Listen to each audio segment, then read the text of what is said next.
14 जुलाई 1789 के तड़के सुबह पेरिस के शहर में हड़कंप मची हुई थी। राजा ने ट्रुप को ऑर्डर दिया था कि वो सिटी में चले जाए और इस ट्रुप को सिटी की ओर बढ़ते देखकर ये र्यूमर फैली पब्लिक में कि सरकार के द्वारा ये ऑर्डर इसलिए दिया गया है ताकि वो उन पे हमला कर सके। और इस डर से सारे लोग टाउन हॉल में गैदर हुए और पीपल्स मिलिशिया का फॉर्मेशन किया। पीपल्स मिलिशिया मतलब पब्लिक की आर्मी बनाई और ये चल दिए सरकारी दफ्तरों पर हमला करने। हमले की शुरुआत की इन्होंने शहर के ईस्टर्न डायरेक्शन की ओर बढ़े और वहाँ पे जो फोर्ट्रेस प्रिजन था बैस्टिल, इन पे हमला किया। बैस्टिल भी क्यों?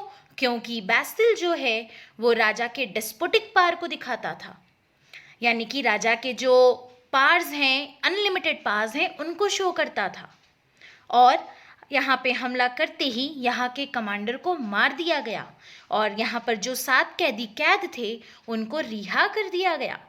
इसके बाद बैस्टिल के बिल्डिंग को बर्बाद कर दिया गया और इनके टुकड़ों को मार्केट में बेचा जाने लगा और लोग इसे निशानी के तौर पे खरीदने लगे।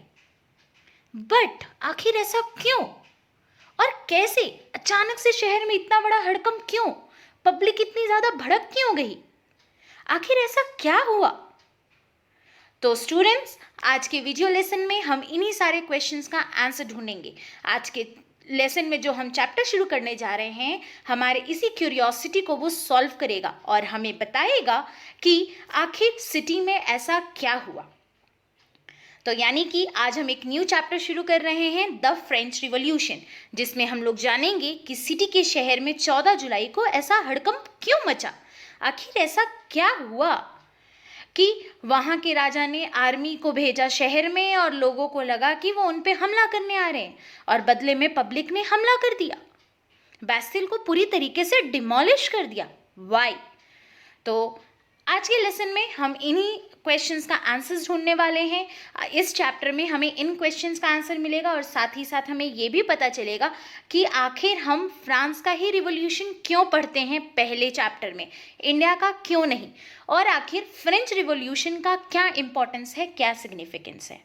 तो चलिए माय डियर स्टूडेंट्स, आज का लेसन हम लोग स्टार्ट करते हैं।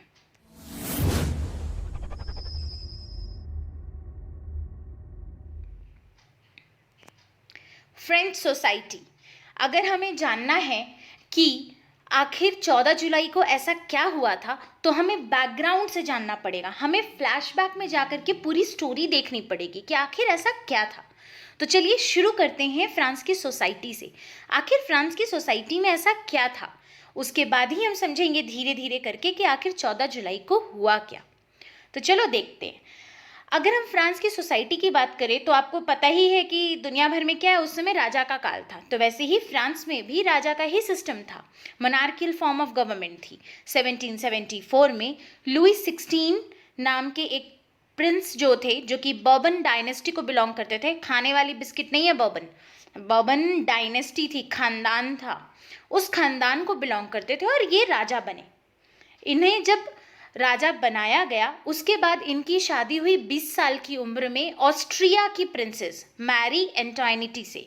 किनसे हुई? Austria princess Marie Antoinette. जैसे ही ये राजा बने तो उस समय ट्रेजरी खाली थी, राजकोष खाली था। बट क्यों? आखिर ऐसा क्यों? तो चलो देखते हैं क्यों। कारण कुछ इस तरीके से थे रॉयल ट्रेजरी के खाली होने के। पहला, बहुत लंबे समय से लड़ाई चल रही थी जिसके कारण वहाँ के फाइनेंशियल रिसोर्सेज खत्म हो गए थे लगभग। दूसरा, हमारे जो राजा बने थे लुई 16 और उनकी जो वाइफ थी बड़ा लैविश ज़िंदगी जीना पसंद करती थी, मतलब लैविश हो गया तो बड़ा रईसों वाला ज़िंदगी पसंद था। इनफैक्ट मैरी एंटोइनिटी को तो पार्टीज बहुत पसंद है, हर 2 दिन पे वो पार्टी होल्ड करती थी। आखिर भाई पैसा कहाँ से आ रहा है? ऑब्वियसली पब्लिक से जो कलेक्शन होता है वहीं से आ रहा है, रॉयल ट्रेजरी से ही खर्च होता है, तो कहीं ना कहीं वो एक्सपेंसेस थे। फिर उसके बाद जो पैलेस में वर्सेल्स में जो कि पैलेस था वहाँ पे, उसको संभालने का, उस कोर्ट को मेंटेन रखने का बहुत सारा खर्चा था। उसके बाद लुई 16 रॉयल ट्रेजरी जो खाली थी उन पे आग में ही घी डाले। कैसे घी डाले? तो देखो, खुद के पॉकेट में कुछ नहीं था, बट उन्होंने 13 अमेरिकन कॉलोनीज को आज़ादी दिलाने में मदद की। एक्चुअली 13 अमेरिका का कुछ 13 एरियाज जो था वो ब्रिटेन के कंट्रोल में था, और वो सारे के सारे ब्रिटेन के अगेंस्ट लड़ रहे थे ताकि हमें इंडिपेंडेंस मिल सके। तो वहाँ के लोगों ने हमारे लुई 16 साहब जी से मदद मांगी कि जी हमारी मदद कीजिए। अब यहाँ इनके पॉकेट में तो खुद था नहीं कुछ, बट इन्होंने बड़ी खुशी खुशी हाँ हाँ बिल्कुल मदद देंगे, और इन्होंने क्या किया, बाहर से उधार लिया और उधार लेकर के उन्हें मदद दी। तो इस मदद के कारण खुद ऑलरेडी तो रॉयल ट्रेजरी खाली ही थी, ऊपर से 2 बिलियन लिवरे वहाँ की करेंसी थी, ठीक है, फ्रांस की, इतना उनके ऊपर कर्ज भी चढ़ गया। अब कर्ज तो चढ़ा, जो बिजनेसमैन थे या जो आपके लेंडर्स थे वो भी मौके का फ़ायदा उठा लिए, और उन्होंने क्या किया, इंटरेस्ट रेट को बहुत हाई कर दिया, लगभग 10%। देख रहा है खर्चे ऐसे बढ़ गए। मोर ओवर भाई, राज्य है, सरकार है, तो बहुत सारा काम है, जैसे कि मिलिट्री आप रखे होगे, सरकारी दफ्तर चल रहे हैं, तो उनको भी तो पेमेंट करना है, तो उनके पेमेंट का कॉस्ट अलग। तो यानी कि हर तरफ से कहो, ट्रेजरी तो खाली थी, साथ में इनके खर्चे और बढ़ गए थे, ठीक है। तो ये तो समझ में आ गया कि ट्रेजरी क्यों खाली थी। याद रखना, ये इंपॉर्टेंट है, डायरेक्ट क्वेश्चन आता है इस टॉपिक से कि what was the reason behind the empty treasury. तो यही आपके 5 पॉइंट्स है, ओके।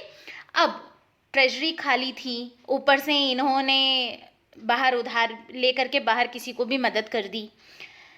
अब आते हैं, अब इनको तो पैसे चाहिए भाई, पैसे कहाँ से आएंगे? तो आपको तो पता है गवर्नमेंट की कमाई क्या होती है, पब्लिक से जो वो टैक्सेस वगैरह वसूल करती हैं। अब फ्रांस में ऐसा था ना कि टैक्स वहाँ का हर कोई नहीं देता था, बल्कि जो थर्ड स्टेट था सिर्फ वो टैक्स देता था, ठीक है। अब टैक्स बढ़ा दिए, अब थर्ड स्टेट से ही डिमांड किया जाने लगा कि थर्ड स्टेट ही टैक्स देंगे। अब आप लोगों के दिमाग में आ रहा होगा कि ये थर्ड स्टेट कौन है भाई, तो चलो वो बता देते हैं कि थर्ड स्टेट कौन है, बट उससे पहले याद रखना कि टैक्स जो है वो थर्ड स्टेट ही देते थे, ठीक है। अब देखते हैं थर्ड स्टेट कौन है। एक्चुअली देखो, फ्रेंच सोसाइटी जो थी ना, वहाँ पे फ्यूडल सिस्टम था। फ्यूडल सिस्टम क्या होता है? तो देखो, फ्यूडल सिस्टम मतलब कि एक पर्सन है, उसके पास बहुत सारी ज़मीन है, तो वो उस ज़मीन पे क्या किया, अपने नीचे रेंट में उस ज़मीन को दे दिया और उनसे खेती करवा रहे। जैसे इंडिया में ज़मींदारी सिस्टम था ना, एग्जैक्टली लाइक दैट, ठीक है, वहाँ फ्यूडल सिस्टम था।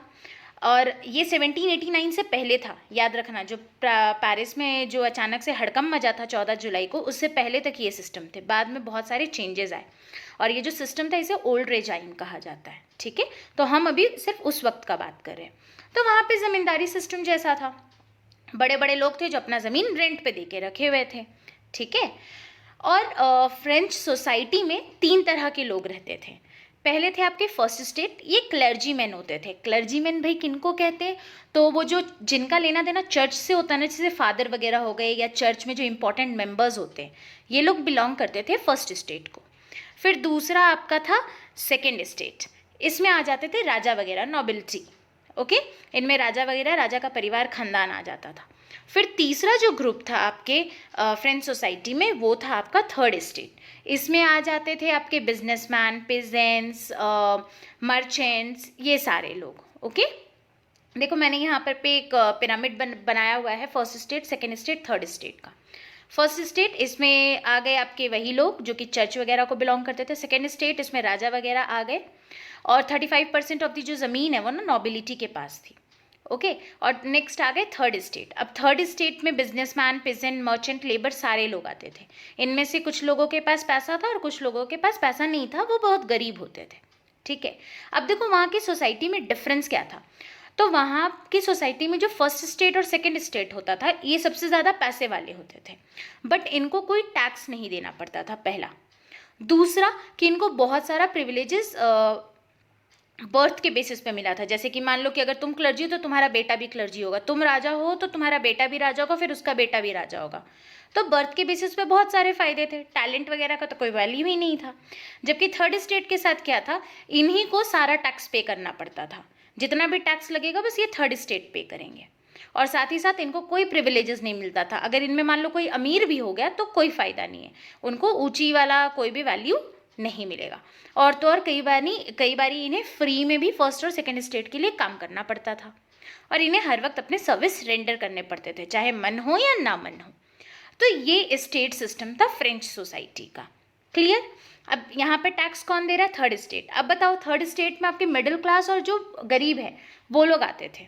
सारा टैक्स इन्हीं से मांगा जा रहा है, फर्स्ट स्टेट और सेकंड स्टेट से कोई टैक्स नहीं मांगा जा रहा है। गुस्सा चढ़ेगा? तो कहीं ना कहीं अभी देखो यही सारी चीज़ें हैं जो बाद में बहुत बड़ा रोल प्ले करेंगी। ठीक है, अब आते हैं किस तरह का टैक्स चार्ज होता था। तो दो तरह के टैक्सेस लिए जाते थे, दो तरह के मेन टैक्सेस लिए जाते थे फ्रेंच सोसाइटी में। पहला था टिथस। ये चर्च के द्वारा टैक्स लिया जाता था, यानी कि तुम चर्च आते हो, प्रेयर ऑफर करते हो, तो यानी कि तुमको अपने टोटल प्रोडक्शन का 1/10 चर्च को देना पड़ेगा। ठीक है, ये कंपलसरी टैक्स था। जैसे यहाँ भारत में जिजिया टैक्स लगा हुआ था ना मुगल पीरियड में, लाइक दैट। दूसरा टैक्स था टेल। ये टैक्स जो है वो स्टेट लेता था, यानी कि गवर्नमेंट लेती थी कि भाई तुम यहाँ रहते हो तो तुमको ये टैक्सेस पे करना है। ये दो मेन टैक्स थे। इसके अलावा बहुत सारे और भी टैक्सेस थे। जो भी आप मार्केट में सामान वगैरह खरीदते थे, जैसे मान लो सॉल्ट खरीदे, पेपर खरीदे, दाल, ब्रेड, जो भी खरीद रहे हो उन सब पे अलग तरह का टैक्स लगता था। क्लियर? अब ये जो टैक्स था वो कौन बॉन्ड करता था? तो सिर्फ थर्ड स्टेट और कोई नहीं, यानी कि थर्ड स्टेट को हर साइड से पीसा जा रहा था। तो फ्रेंच सोसाइटी का स्ट्रक्चर ऐसा था। अब आते हैं, ये जो थर्ड स्टेट को सिर्फ टैक्स दे रहे हैं, इसके कारण क्या प्रॉब्लम अराइज हुआ, तो ये सारी चीज़ें हम लोग नेक्स्ट वीडियो लेसन में देखेंगे। ओके, आज के लेसन में बस इतना कि आखिर आपका फ्रांस सोसाइटी जो है वो कैसे बटी हुई थी। तो उसमें देखें कि लुई 16 राजा बने थे। जब राजा बने तो ट्रेजरी पूरी खाली थी। क्यों खाली थी? तो उसका रीजंस हम लोग देख लिए। फिर हम लोग देखें फ्रेंच सोसाइटी कैसी थी। तो French society state system based थी। स्टेट सिस्टम मतलब कि सोसाइटी 3 हिस्सों में बटी थी। फर्स्ट स्टेट, इसमें चर्च से जो भी जुड़े लोग हैं वो लोग आ जाते थे। सेकेंड स्टेट, इसमें राजा से जुड़े लोग आ गए। और फिर थर्ड स्टेट जिसमें कि नॉर्मल पब्लिक आ जाती थी। ओके, फिर हमने देखा कि यहाँ पे कौन कौन से टैक्सेस जो हैं वो चार्ज किए जाते थे। टेथेस, टेले और number of indirect taxes. Clear?